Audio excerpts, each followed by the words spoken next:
समस्त को स्वागत।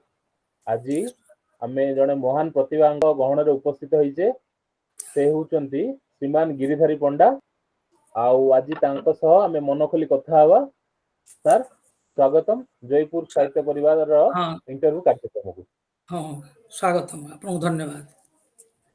सर प्रथम निज विषय किसी कहवा हूँ सर। मु निज विषय कौन खाली ठिकाना टे कहबी। मो ना तो जानते गिरिधारी पंडा। आम घर हूँ एक्चुअली पुरी जिले में कणास बोली गोटे जगह अच्छी जोटा कि डेलांग थाना अंडर रे एवं कणास ब्लॉक अंडर रे से अच्छी। मोर जन्म होता एक्चुअली 1942 मसीह मार्च मास पहला मत आसी 80 वर्ष बयस होगा। मुझे 2000 मसीह रिटायर्ड होती। रिटायर्ड है मुझे समय कटेबी ये अनेक लोग को मो सांगसाथी मैं सब पचारि केमी समय कटेबी बहुत समय आसूसी से मत जड़े कहले जे तुम गोटे साहित्य संसद जटणी अच्छी से साहित्य संसद मेम्बर हो जाओ से कविता लेखा लेखि कर बही पढ़ एमती समय कटिज। मु गली किसी दिन जॉइन कली। जॉइन कलापर मु गोटे जो कविता प्रथम लिखी पढ़ी से समस्ते ताली मारे। मु भाविली ताली कौन एमती लोक देखे ना ना प्रकृति में पसंद करा भी ठीक भाव जापारे तथापि लिखा आरंभ कली। एमती किसी दिन गलापर शत्रुघ्न पांडव बोली जड़े प्रोफेसर से केन्द्रापड़ा थे सी भी आम साहित्य संसद को आसती। सी बहुत उपदेश दिखती ये करती किए कौन लेखा लेखि कला कौन केमती परिवर्तन हम से सब कहती।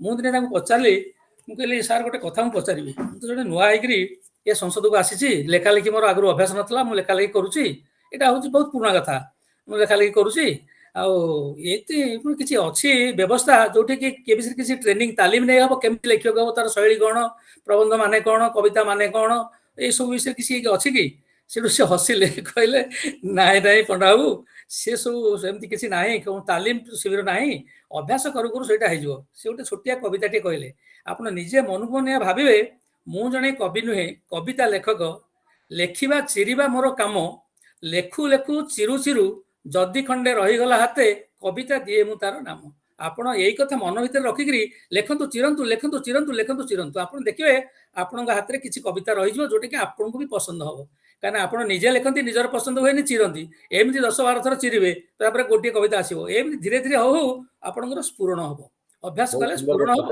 आज्ञा बहुत सुंदर कथा। प्रारंभिक जीवन विषय किसी कहवा। आम तो बहुत मध्यवित्त श्रेणी लोक मोर बापा थे बलभद्र पंडा आम तर 3 पुओ थिलु। बड़ भाई से मो बड़ भाई ना जी सी जन शिक्षक थे मुझे सेक्रेटेरिएट काम करी सेक्शन अफिसर रिटायर्ड कली। मोर सान भाई गोटे भी अच्छी सी भी सेक्रेटेरिएट चाकरी करता सी रिटायर्ड हो गलानी। आम समस्ते उत्तर बयस बसु नना मरीजार नना बोली कहू बापा बोली कहूनु ब्राह्मण परिवार नना बोली कहू नना आम मरीजार बहुत वर्ष है तेणु प्रभाव आम पर सब पड़ी। साहित्य नाला कि सी जड़े कर्मिष्ठ ब्राह्मण थे से जो करती श्राद्ध व्रतहर विवाहर ये जो संस्कृत सब बोलती उच्चारण बहुत स्पष्ट था तेणु बहुत लोग पसंद करती। आम अंचल भितर जड़े कर्मिष्ठ ब्राह्मण हिसाब से ना था भल से संस्कार आम से आम शब्दर उच्चारण संस्कृत शब्द ये सब विषय आम बहुत जानूँ। आम किसी पोथीपत्र भी था से पोथीपत्र सब ठाकुर पाखे पूजा होता सी से किसी गोटे लेखालेखि भी करुले जो लेखनी लिखुले से तालपत्र और लेखनी से लेखा गुड़ा सब थी सब असरपा खाईगला आम बड़ भाई ना से सब गोटे पोखरी विसर्जन करदे से कौन विषय से कौन लिखी कौन ना आम से जाना पूर्व से गुड़ा सब विसर्जन होगा तेणु से भाई दुख रहीगला प्रकृति में कौन थी संस्कृत भितर केते प्रवेश थिला बा कर्मकांड भितर केते प्रवेश थिला वैदिक विधान कौन जना था विषय एत जापारूनी किंतु आम भितर एति जना मते जे किंतु से जने नैष्ठिक लोक आउ बहुत आप्रिसिएसन लोक मैंने सब पसंद करते एति मोर परिवार कथा। सर कोरापुट रे रहणी विषय केमती सर। हाँ कोरापुट रे कौन कि मुझे थी चाकरी रिटायर्ड कली 2000 मसीह 2012 मोर स्त्री वियोग है।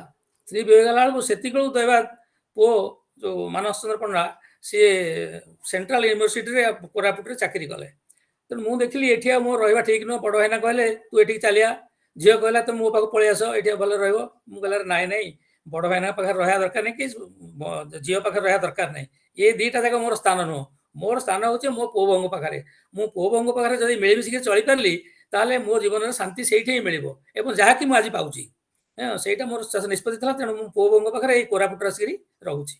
आ कोरापुट ଜାଗା ତାର ଜଳବାୟୁ ମୋତେ ବହୁତ ଭଲ ଲାଗୁଛି ଏବଂ ମୋତେ ମୋ ଶରୀରରେ ମଧ୍ୟ ପରିବର୍ତ୍ତନ ଦେଖାଦେଇଛି। ମୁଁ ସେଠିକା ଅପେକ୍ଷା ଭୁବନେଶ୍ୱର ଅପେକ୍ଷା ବା ଜଟଣୀ ଅପେକ୍ଷା ଏଠି ମୋର ସ୍ୱାସ୍ଥ୍ୟ ବି ଠିକ୍ ରହୁଛି। ମୋତେ ଆସି 80 ବର୍ଷ ହେଲାଣି, ମୁଁ କର୍ମକ୍ଷମ ଅଛି। ସାର୍ ବହୁତ ବହୁତ ଧନ୍ୟବାଦ ସାର୍। ଆଜ୍ଞା ସାର୍ ଆଜ୍ଞା ଆପଣଙ୍କ ପ୍ରଥମ ପୁସ୍ତକ ନିତ୍ୟାନନ୍ଦ ଲହରୀ ପ୍ରକାଶ ଆଜ୍ଞା ହେବାକୁ ଯାଉଛି, ଆଜ୍ଞା ଏଥିନିମନ୍ତେ ଶୁଭେଚ୍ଛା ଓ ଶୁଭକାମନା। ଏହି ବହି ବିଷୟରେ କିଛି କହିବା ହୁଅନ୍ତୁ ସାର୍। ହଁ, ଏ ବହିରେ କେତେ ଗୁଡ଼ିଏ କବିତା ମୁଁ ଏକାଠି କରିଛି। ସେ କବିତାର ସଂଖ୍ୟା ତାକୁ 3 ଭାଗ କରିଛି। ଗୋଟିଏ ହେଉଛି ଜୀବନ ଜ୍ୟୋତି, ଗୋଟିଏ ହେଉଛି ଚୈତନ୍ୟ ଜ୍ୟୋତି, ଆଉ ଗୋଟିଏ ହେଉଛି ଆତ୍ମଜ୍ୟୋତି। ଏ 3 ଭାଗରେ ତାକୁ ବିଭକ୍ତ କରିଛି। ପ୍ରଥମ ବିଭାଗ ଯେଉଁ ଜୀବନ ଜ୍ୟୋତି, ସେଥିରେ ଜୀବନ ସମ୍ପର୍କିତ ସବୁ ଜିନିଷ ପ୍ରାୟ ଯାହା ମୋ ମନକୁ ଆସିଛି ମୁଁ ତାକୁ ସବୁ ସେଥିରେ ରେକର୍ଡ କରିଛି। 130ଟି କବିତା ଅଛି। ଆଉ ଗୋଟେ ଚୈତନ୍ୟ ଜ୍ୟୋତି, ସେଥିରେ ସବୁ ଆଧ୍ୟାତ୍ମିକ ସମ୍ପର୍କୀୟ ବିଭିନ୍ନ ଜିନିଷ ରହିଛି, ସେଇଟା ହେଉଛି 71ଟା କବିତା। ଆଉ ଆତ୍ମଜ୍ୟୋତିରେ ହେଉଛି 27ଟା ଅଧ୍ୟାୟ କରିଛି। ସେ ସବୁଯାକ ମିଶିକି 228ଟି ଭାଗ ହେଉଛି, କବିତା ହେଉଛି। ତେଣୁ ସେ କବିତାଟି ଲୋକଙ୍କୁ କେମିତି ପସନ୍ଦ ହେବ କ'ଣ ହେବ ମୁଁ ଜାଣିନି, ତଥାପି ମୁଁ ଭାବୁଛି ଅତି ସରଳ ଭାଷାରେ ମୁଁ ତାକୁ ଲେଖିଛି। ଆଉ ଲୋକମାନଙ୍କୁ ଟଚ୍ କଲା ଭଳିଆ ଶବ୍ଦ ବି ପ୍ରୟୋଗ କରିଛି। ତେଣୁ ସେଥିରେ ଲୋକ କେମିତି ପସନ୍ଦ କରିବେ, ଏ ପ୍ରଥମ ପୁସ୍ତକଟି ବାହାରି ସାରିଲା ପରେ ମୁଁ ଜାଣିବି ଯେ ହଁ, ପ୍ରକୃତରେ ଲୋକ ତାକୁ ପସନ୍ଦ କରୁଛନ୍ତି ପଢ଼ିବାକୁ। ଆଉ ସେଇଥିପାଇଁ ମୁଁ ଆହୁରି କେତେ ଗୁଡ଼ିଏ ଜିନିଷ ଅଛି ଯେଉଁଟାକି ଟିକେ ଅଲଗା ପ୍ରକାର ଲେଖା। ସେ ହେଉଛି ଗୋଟେ ବିବିଧ ପ୍ରବନ୍ଧ।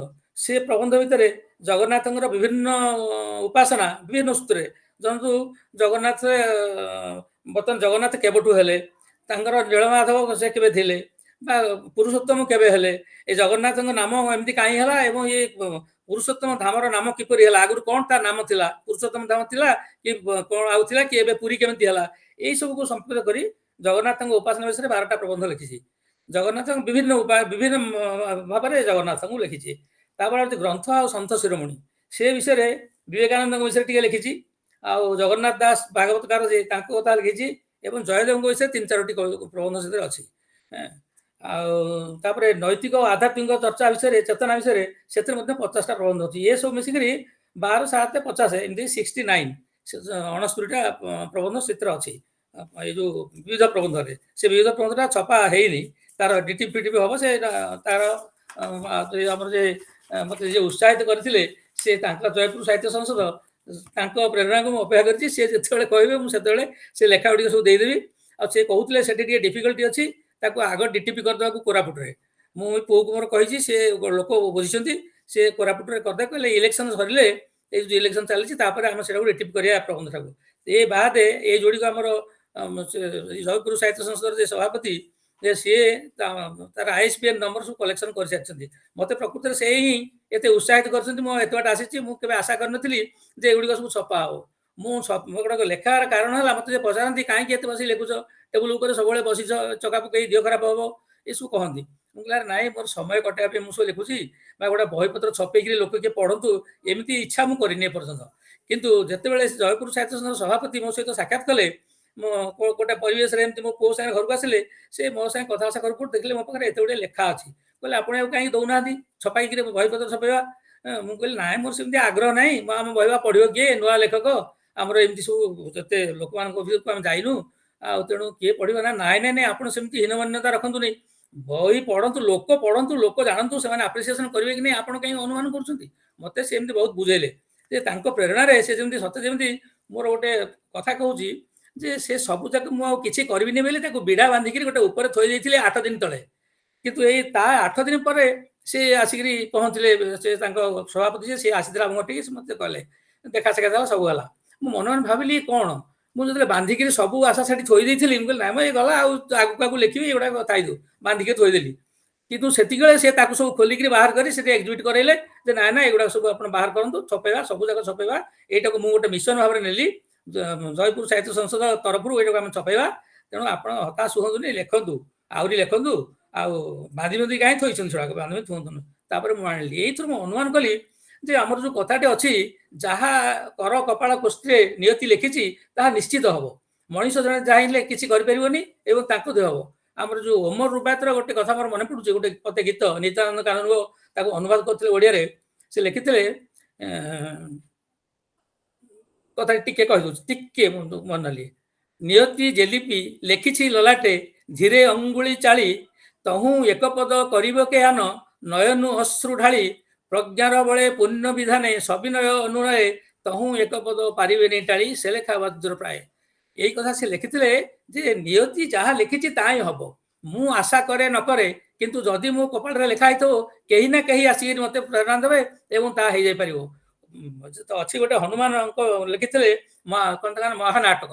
ମହାନାଟକ ସେ ନିଜେ ଲେଖିକିରି ରାମଙ୍କ ବିଷୟରେ ନିଜେ ସାଟିସ୍ଫାଏଡ୍ ହେଲେନି, ତାକୁ ନେଇ ସମୁଦ୍ରରେ ଫିଙ୍ଗି ଦେଲେ। ଫିଙ୍ଗି ଦଉଥିବା ସେ ଭାସୁଥିଲା, ତାକୁ ଜଣେ ଲୋକ ହନୁମାନ ପୋଦାର ତାଙ୍କ ନାଁ କଣ ମନେ ପଡୁନି, ସେ ଆସିକିରି ସେଗୁଡିକ ସବୁ ସଂଗ୍ରହ କରି ଦେଖିଲେ। ସେ ଦେଖିଲେ ଏଥିରେ କେଡେ ସୁନ୍ଦର ଲେଖା ହେଇଛି। ସେ ଲେଖା ଗୁଡିକ ସେ ସବୁ ଯତ୍ନ କରି ତାକୁ ଗୋଟେ ବହି ଛପେଇଲେ, ତା ନାଁ ହଉଛି ମହାନାଟକ। ତେଣୁ ସେ ମଧ୍ୟ ଏତେ ହତାଶ ହେଇ ଫିଙ୍ଗି ଦେଇଥିଲେ, ସମୁଦ୍ର ଭିତରକୁ ପେଲି ଦେଇଥିଲେ, କିନ୍ତୁ ସେ ଆସି ପୁଣି ଗୋଟେ ବହି ହେଲା ମହାନାଟକ, ଏବେ ସବୁଆଡେ ପ୍ରଚାରିତ ହଉଛି, ସବୁ ଜାଣିଛନ୍ତି। ତାର ଗୋଟେ ଶ୍ଲୋକ ମୁଁ ମନେ ପକେଇ ଦଉଛି। ସେଥିରେ ସେ ଲେଖିଥିଲେ ଯେ ଲକ୍ଷ୍ମଣକୁ ପଠେଇଲେ ରାମ, ତମେ ଯାଅ ପଚାରି ଆସିବ ୟାକୁ ରାବଣକୁ ଯେ ରାଜ୍ୟ ଶାସନ କେମିତି କରାଯାଏ, କଣ ଏସବୁ ବିଧି ବିଷୟରେ ନୀତି ଶିକ୍ଷା କିଛି ସେ ଦେବେ। ଲକ୍ଷ୍ମଣ ଗଲେ, ଟିକେ ପାଣି ପିଇ ଦଉଛି। ଲକ୍ଷ୍ମଣ ସେଠୁ ଗଲେ। ଲକ୍ଷ୍ମଣ ଯାଇକିରି ତାଙ୍କୁ ଏଇ ପ୍ରଶ୍ନ ପଚାରିଲେ, କହିଲେ ରାମ ପଠେଇଛନ୍ତି ଏ କଥା କର। ସେ ହସିଲେ, ତାଙ୍କ ଦେହରେ ଶରବିଦ୍ଧ ହେଇକି ଅଛି। ସେ ହସିଲେ, କହିଲେ ଲକ୍ଷ୍ମଣ, ତୁମ ଆର୍ଯ୍ୟ ସମାଜରେ ସାନ ଭାଇଙ୍କର କିଛି ନାହିଁ, ସାନ ଭାଇ ପ୍ରଜା, ତମକୁ କଣ ରାଜ୍ୟ ଶାସନ ଶିକ୍ଷା ଦେବି, ଯାହା ତମ ରାମଙ୍କୁ କହିଦିଅ, ସିଏ ଆସିବେ। ସିଏ ସେଠୁ ରାମଙ୍କ ପାଖକୁ ଆସିଲେ, କହିଲେ ସେ ମତେ ଦେବାକୁ ନାହିଁ କଲେ ଶିକ୍ଷା। ସେଠୁ କହିଲେ ଆଚ୍ଛା ଠିକ ଅଛି, ତମେ ଯାହା ତାକୁ କହିବ, ମତେ ରାଜ୍ୟ ଶାସନ ବିଷୟରେ କିଛି କହିବା ଦରକାର ନାହିଁ, କିଛି ଧର୍ମ ଉପଦେଶ ଦିଅନ୍ତୁ, ଜୀବନର ଅନୁଭୂତି ବିଷୟରେ କିଛି କହନ୍ତୁ। ସେଠୁ ତାପରେ ସେ କହିଲେ ଏଇ ଶ୍ଲୋକଟି ବୋଲିଥିଲେ, ଜାତଂ ବ୍ରହ୍ମ କୋଳେ ଗ୍ରଜୋ ଧନପତେ ଯା କୁମ୍ଭକର୍ଣ୍ଣାନୁଜ ସ୍ୱୟଂ ଦଶ ଶିର ପୁତ୍ର ସକ୍ରାଜିତ ପୂର୍ଣ୍ଣ ଭୁଜେ ବିଂଶତି ଦତ୍ୟୁଂ କାମ ଚରୈରଥେଷ୍ଟ ବିଜୟୀ ଯା ଗୃହଂ ସମୁଦ୍ର ପାରେ ସର୍ବେ ନିଷ୍ଫଳିତ ଗତ ନମଳିନାଂ ଭାଗ୍ୟଂ ବଳେ ଦୁର୍ବଳେ। କହିଲେ ଯେ ଏଇଭଳିଆ ଯେ ମୁଁ ଯୋଉ ଭଳି ଅବସ୍ଥାରେ ଅଛି, ମୋ ଘର ଚାରିପଟେ ଗୋଟେ ସମୁଦ୍ର ରହିଛି ଗଡ଼ ଖାଇ, ମୁଁ ରହିଛି ଲଙ୍କାର ସ୍ୱର୍ଣ୍ଣ ଲଙ୍କାରେ ମୁଁ ରହିଛି, ଆଉ ମୋର ଯୋଉ ସୈନ୍ୟମାନେ ଅଛନ୍ତି ସେମାନେ ସମସ୍ତେ କେହି ପାଦରେ ଚାଲନ୍ତିନି, ରଥରେ ଚାଲନ୍ତି। ମୋର 20ଟା ହାତ, ମୋ ପୁଅ ଇନ୍ଦ୍ରକୁ ଜିତିଥିଲା, ମୋ ଭାଇ କୁମ୍ଭକର୍ଣ୍ଣ ଯେ ସିଏ ଚାଲିଲା ଯେ ପୃଥିବୀ ଟଳମଳ ଭାଲୁ, ତାକୁ ସମସ୍ତେ ଶୁଆଇ ଦେଲେ, ଏତେ ସାମର୍ଥ୍ୟ ମୋର ଥିଲା। କିନ୍ତୁ କଣ ହବ, ମୁଁ ଯୋଉମାନଙ୍କୁ ଖାଏ, ମୋ ଆହାର ଯୋଉମାନେ ଏଇ ମଣିଷ, ସେଇଭଳିଆ ମଣିଷ ଜନ୍ମ, ମାକଣ ଜନ୍ମ, ଭାଲୁ ଜନ୍ମ ହେଇ ଆସି ଲୋକମାନେ ମତେ ମାରିବାକୁ ସମର୍ଥ ହେଲେ। ତେଣୁ ଭାଗ୍ୟରେ ଯାହା ଲେଖା ହେଇଥିବ ତାହା ନୁହଁ, ନିଜର ଅହଂକାର, ନିଜର କର୍ମ, ଏ ସବୁ କିଛି ନୁହଁ। ସେ ଯେତେବେଳେ କର୍ମ ଭାଗ୍ୟରେ ପରିଣତ ହେଇକିରି ଭୋଗିବାକୁ ଥିବ ଫଳ, ଅଲବତ ଭୋଗିବାକୁ ପଡିବ। ସେଇ କଥାଟା ସେ ବୁଝେଇଲେ ଯେ ଜୀବନରେ ଭାଗ୍ୟକୁ ବିଶ୍ୱାସ କରିବାଟା ନିହାତି ଦରକାର। କିନ୍ତୁ ଆମେ ସମସ୍ତେ କର୍ମବାଦୀ ଅଛୁ। କର୍ମ ଭାଗ୍ୟ ଦିଟା ଯାକ ଗୋଟିଏ ମୁଦ୍ରାର ଦୁଇ ପାର୍ଶ୍ୱ, କିନ୍ତୁ ଆମେ ଖାଲି କର୍ମବାଦୀ ହେଇଗଲେ ହବନି। ଯୋଉ କହୁଛି ଯତ୍ ଭଲ ପଟେ ଲିଖିଦଂ ତତ୍ କର୍ମାନୁସାରେଣ ଫଳମ୍। ଭଲ ପଟରେ ଲେଖା ହେଇଛି, କର୍ମ ର ଫଳ ପରିବର୍ତ୍ତିତ ହେଇକିରି ଭାଗ୍ୟରେ ପରିଣତ ହେଇଛି, ଏଇଟା ସତ୍ୟ। କିନ୍ତୁ କର୍ମ ନ କଲେ ଭାଗ୍ୟ ଫଳବତୀ ହବ ନାହିଁ। କେମିତିକା ଛୋଟିଆ ଏକ୍ସାମ୍ପଲ ଦଉଛି, ଲମ୍ବା ହେଇଯାଉଛି କହିବା ଟିକେ କି, ହଁ ନା କହିଦଉଛି କେମିତିକା। ଧରନ୍ତୁ ଗୋଟିଏ ମଞ୍ଜି, ସେ ମଞ୍ଜିରେ ପ୍ରାରବ୍ଧ ଅଛି ଗୋଟିଏ ଗଛର, କାକୁଡି ଗଛଟି ହଉ କି କଖାରୁ ଗଛଟି ହଉ, ତାର ପ୍ରାରବ୍ଧ ଅଛି। କିନ୍ତୁ ସେଇ ମଞ୍ଜିଟିକି ଆପଣ ଯଦି ଗଛ ଲଗେଇଲେ, ପାଣି ଟିକେ ଦେଲେ, ପବନ ଆଲୁଅର ସମାହାର ହେଲା ପରେ ଅଙ୍କୁରୋଦ୍ଗମର ସୁଯୋଗ ପାଇଲେ ଗଛଟି ଅଙ୍କୁରି ଉଠିବ, ସେଥିରେ ଫଳ ଫଳିବ, ଫୁଲ ହବ, ସବୁ ହବ। କିନ୍ତୁ ଯଦି ତାକୁ ଆପଣ ନେଇ ଗୋଟେ ଡବାରେ ରଖିଦେବେ, ତାହେଲେ ସେ ଖତ ହେଇଯିବ, ନଷ୍ଟ ହେଇଯିବ। ଠିକ ସେମିତିକା ଆମ ପାଖରେ କର୍ମର ଫଳ ଭାଗ୍ୟରେ ପରିଣତ ହେଇକିରି ରହିଛି। ଆମର କର କପାଳ କୋଷ୍ଠୀରେ ଷଷ୍ଠୀ ଦେବୀ ତାକୁ ଲେଖିଦେଇଛନ୍ତି, ନିୟତି ତାକୁ ଲେଖିଦେଇଛି ସତ୍ୟ। କିନ୍ତୁ ଭାଗ୍ୟ ସହିତ ଯଦି କର୍ମ ସଂଯୁକ୍ତ ନ ହୁଏ, ଭାଗ୍ୟ ଫଳବତୀ ହବ ନାହିଁ। ତେଣୁ କର୍ମ ଏବଂ ଭାଗ୍ୟ ଏ ଦୁଇଟି ଯାକ ସଂଯୁକ୍ତ ହେଲେ ହିଁ ଯାଇକିରି ଭାଗ୍ୟ ଫଳ ହବ।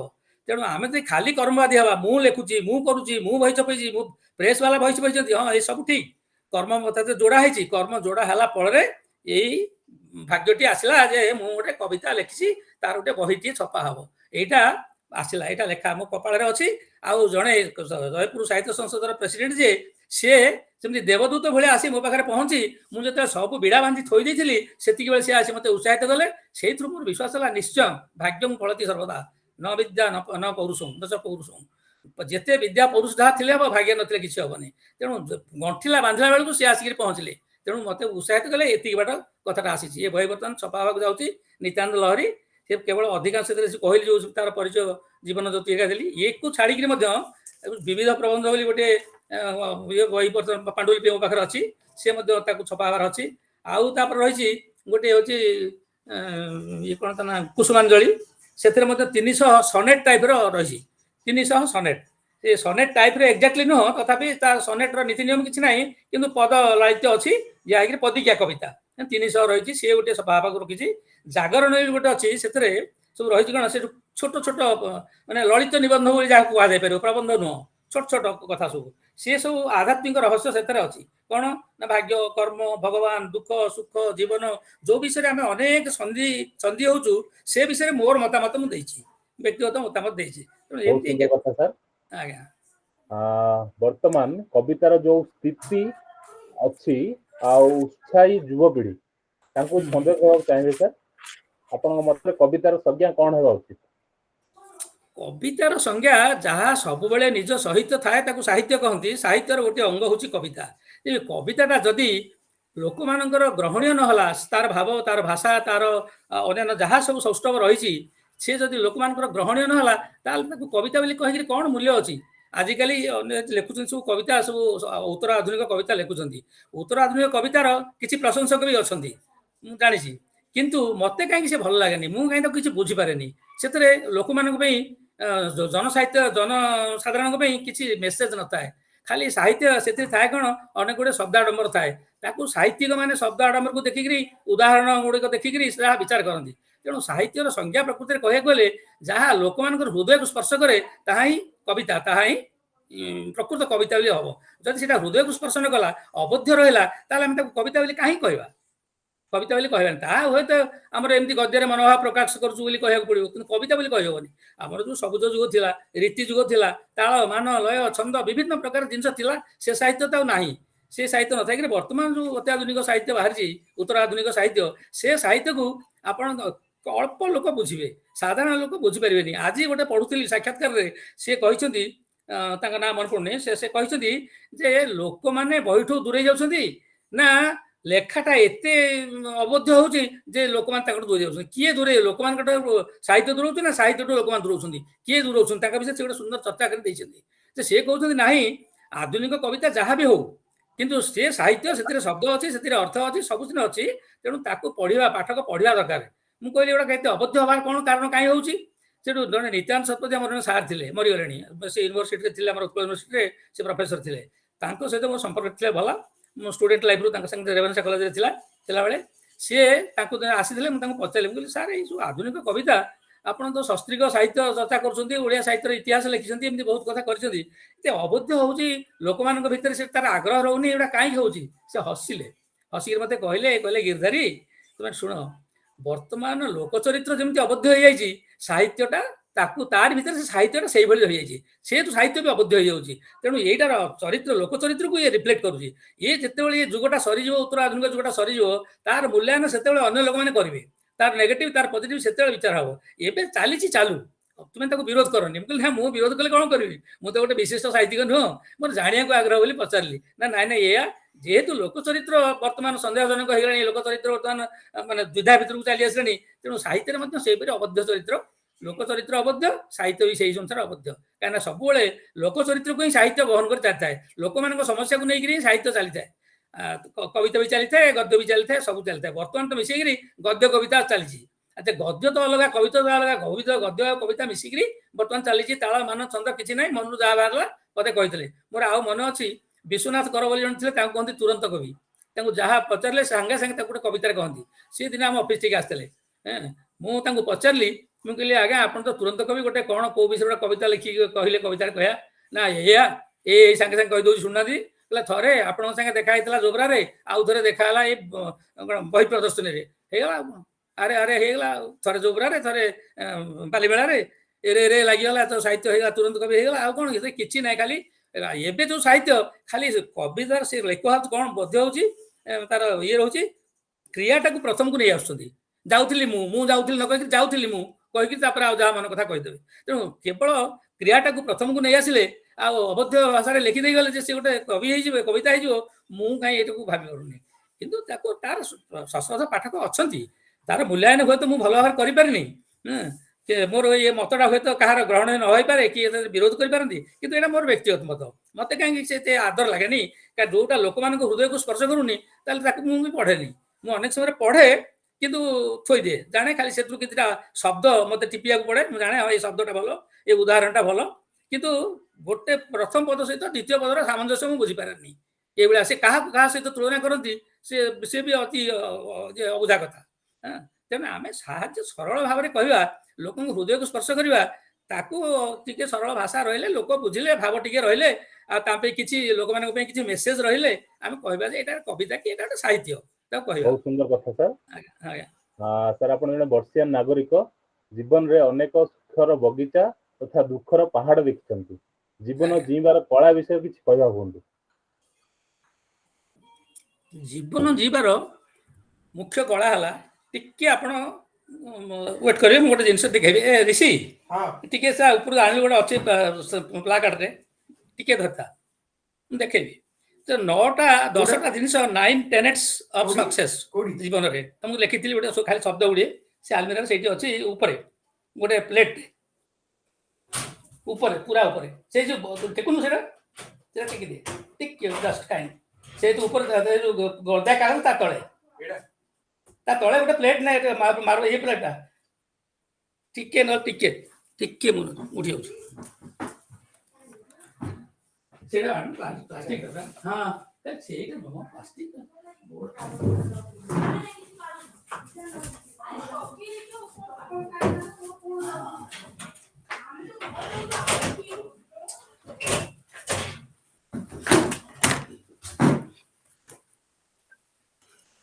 ब्रेकेज में दुखित गोटे रेफरेन्स करुच्ची जीवन जीवार कला प्रथम कथा है सब गुड़ाक आप पॉजिटिव ने किसी नेगेटिव ने कहीं आप बड़ संसार भितर किए क्या सहित तालमेल चली पारे यहाँ केवल सब शतकड़ा 100 संभव हुए कहीं जिते मन से प्रकार मतामत एमती मतांतर हुए नाना प्रकार हुए कि मतांतर को आप मनांतर के ने सब भूलीजे जो कहती टलरेट एंड फरगेट ये जिनस दीटा हूँ गोटे जीवन बहुत बड़ कथा आप सब सब जिन ने ये पॉजिटिव लाइन में ने यही भाया जो गोटे जिन देखा यहाँ आप देखिपे ये चित्रटा आसूस कि नहीं पूरा सर हाँ हाँ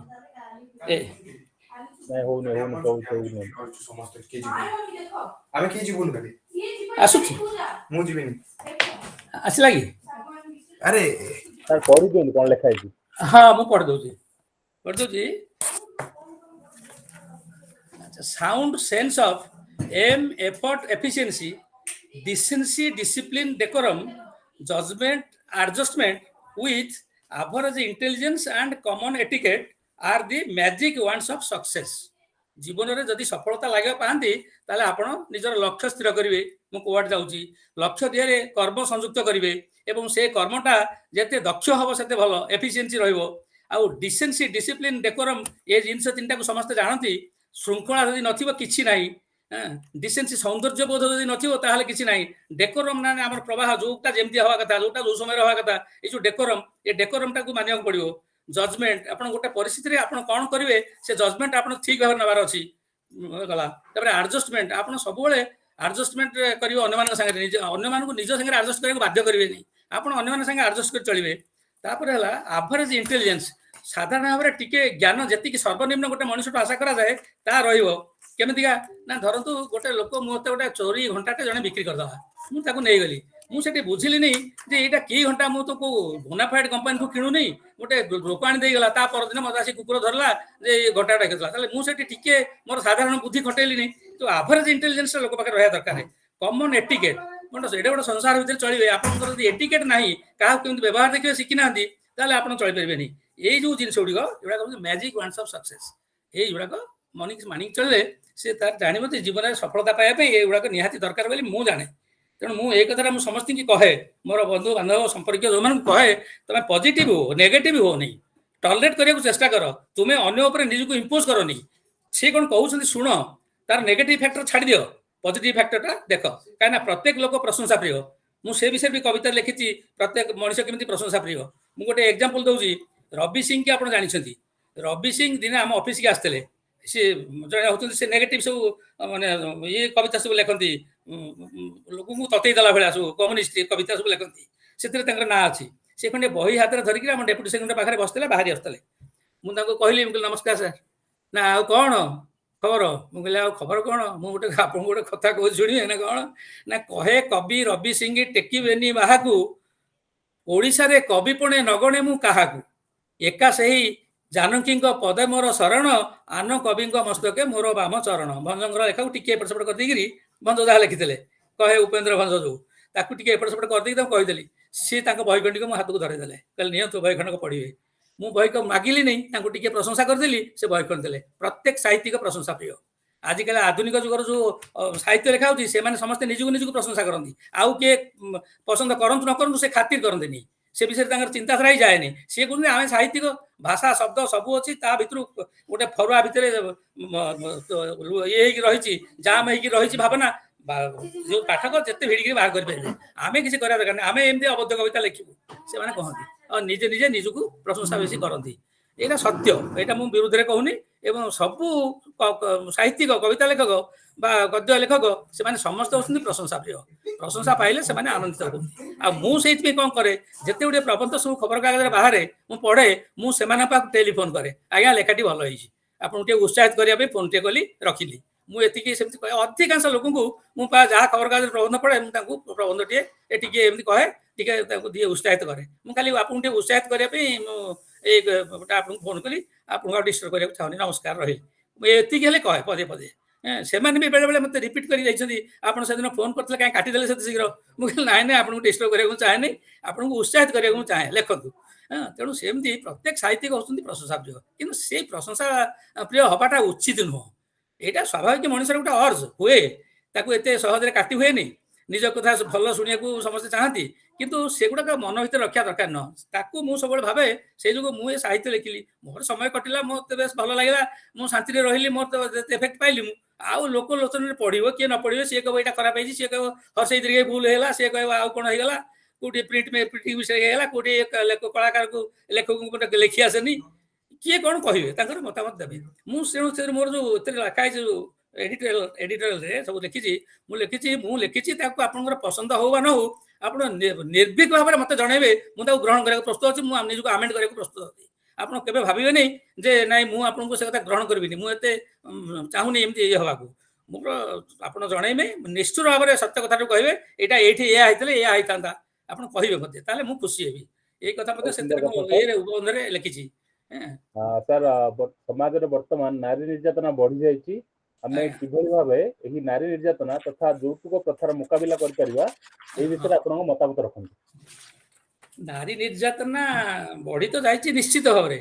ଲୋକ ଯେତେ ଶିକ୍ଷିତ ହଉଛନ୍ତି, ଯେତେ ବିଦ୍ୟା ଶିକ୍ଷା ସାର୍ଟିଫିକେଟର ଅଧିକାରୀ ହଉଛନ୍ତି, ଜ୍ଞାନୀ ଗୁଣୀ ବି ହଉଛନ୍ତି, କିନ୍ତୁ ଘରୋଇ ଭାବରେ ଦେଖିବାକୁ ଗଲେ ସେମାନଙ୍କର ନିଜ ଘରେ ଥିବା ଝିଅ, ଭଉଣୀ, ମା, ସ୍ତ୍ରୀ ଏମାନଙ୍କ ସହିତ ସେମାନେ ଯୋଉ ବ୍ୟବହାର କରନ୍ତି, ସତେ ଯେମିତି ଏମାନେ ତାଙ୍କର ଖାଲି ଖଟିକିଆ ଚାକର, ଏଇଭଳିଆ ବ୍ୟବହାର ପ୍ରାୟ ସବୁଥିରେ ଦେଖାନ୍ତି। ଯୋଉମାନେ ବଡ ବଡ କଥା ପେଣ୍ଡାଲ ଉପରେ କହନ୍ତି, ତାଙ୍କ ଘର ଭିତରେ ମଧ୍ୟ ପରିସ୍ଥିତି ଭଲ ନଥାଏ। ଏମିତି ଘଟଣା ଖବରକାଗଜରେ ବହୁତ ବାହାରିଛି, ଆମେ ଜାଣିଛୁ।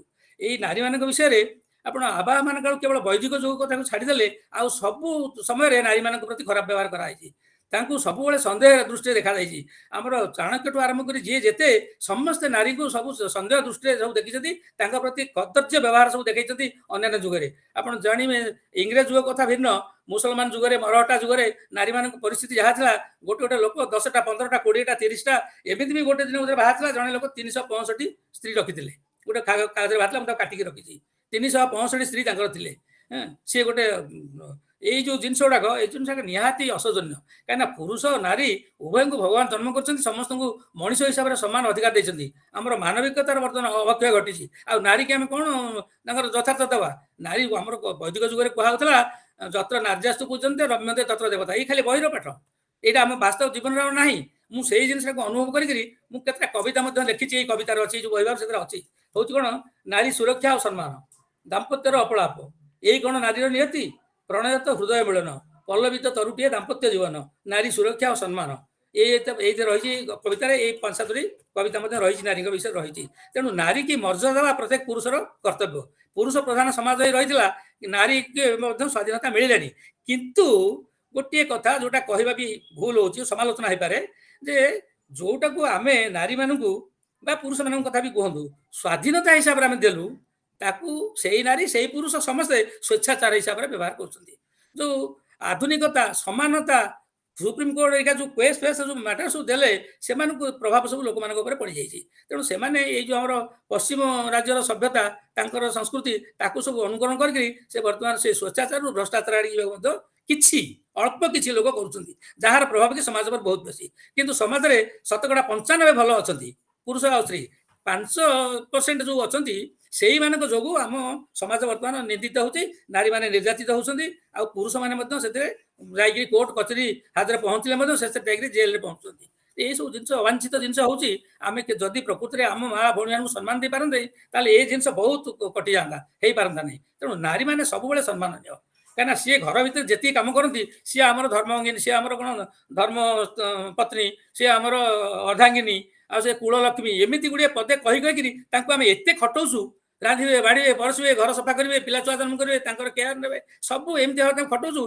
कितु टेकाटेकी कहीदे जत्र नार्यास्तु पूजनते रम्यते तत्र देवता घरे कहीं कौटी नारी पूजा आम लक्ष्मी की पूजा करूँ सरस्वती की पूजा करूँ सी तो फटो अरे प्रकृति आम नारी पूजा कौटी अच्छी आम नारी पूजा ना नारी की सम्मान दे शिखिनु आम तेणु नारी की सम्मान दे शिखिले प्रकृति समाज में बहुत परिवर्तन हो तेणु नारी विषय मोर धारणा हो सब प्रकृति पूजनीय से छोट हो बड़ हो बहार हुए कन्याटे बाड़ू पानी गाधे कन्या हो जाए बर घर जाए ना बाप घर विदा हो जाए मझी मजा थाए कन्या बोली कहती अच्छा से जो कन्या से पूजनीय बुढ़ा मैंने मुंडिया मारे से देवी हो जाए से तेणु सेमती समस्त नारी मानक आम टे मर्यादा हवा निहाती दरकार जो जुगटा जुग जुग धरी जोटा हो पारि आज पर्यंत आज भी से अवस्था अच्छी तेणु मुझे भारी दुखित बहुत सुंदर कथा सर आपण एमती नुआ नुआ साहित्य लिखि थांतु आम समस्त उत्साहित कर थांतु रोचु सर नमस्कार धन्यवाद आपण समस्त को अनुरोध एभली नूतन नूतन वीडियो पाइबा पई आम चैनल को शेयर सब्सक्राइब और लाइक करंतु रोचु नमस्कार जय जगन्नाथ नमस्ते भल शांत समस्त नमस्कार जय जगन्नाथ ऋषि